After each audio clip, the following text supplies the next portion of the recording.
നമ്മളെല്ലാം ആവർത്തി പ്രസംഗത്തിൽ പറയും, അടുക്കളയിൽ നിന്നും അരങ്ങത്തേക്ക്. VT ഭട്ടതിരിപ്പാട് ഇതൊരു പ്രസംഗമല്ല, അത് സാധ്യമാക്കിയതാരാണ്?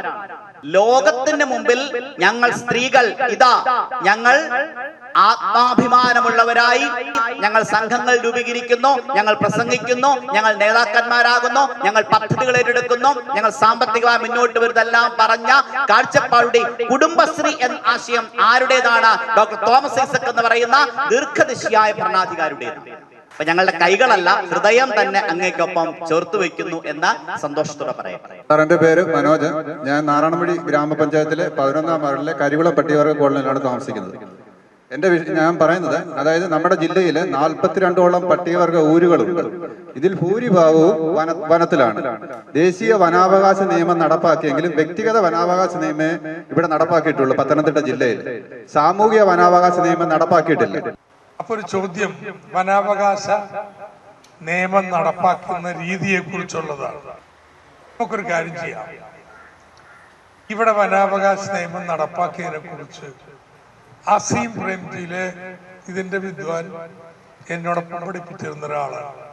അവര് കേരളത്തിൽ വലിയൊരു പ്രൊജക്ട് ചെയ്യുന്നുണ്ട്. അവരെ ഞാൻ ഇവിടെ വരാൻ പറയും.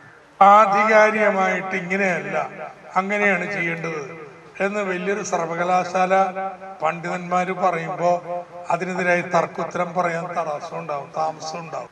നിങ്ങൾ പറഞ്ഞത് ശരിയാ. അപ്പൊ അതനുസരിച്ച് നമുക്കൊരു റിപ്പോർട്ട് നമ്മുടെ ഈ പ്രദേശത്തെ കുറിച്ച് തയ്യാറാക്കി കേരള സർക്കാരിനും കേന്ദ്ര സർക്കാരിനും നൽകുകയും നടന്നില്ലെങ്കിൽ നമ്മൾ കേസ്. അവകാശമല്ലെന്ന്. അവകാശ നിയമത്തിന്റെ പ്രത്യേകത എന്താണെന്ന് അറിയാം. അവകാശം നിഷേധിച്ചു കഴിഞ്ഞാൽ കോടതിയിൽ പോരും. അതുകൊണ്ട് അത് അവകാശ നിയമം, റൈറ്റ് നിയമം എന്ന് പറയും. അപ്പൊ നമുക്ക് ആ രീതിയിൽ കൈകാര്യം ചെയ്യാം. റാന്നി അത്തിക്കയത്ത് നടന്ന മുഖാമുഖത്തിൽ 50-ലധികം ആളുകൾ പങ്കെടുത്തു. ചോദ്യങ്ങൾ ചോദിച്ച എല്ലാവർക്കും കൃത്യമായി ഡോക്ടർ TM തോമസ് ഐസക് മറുപടി നൽകി.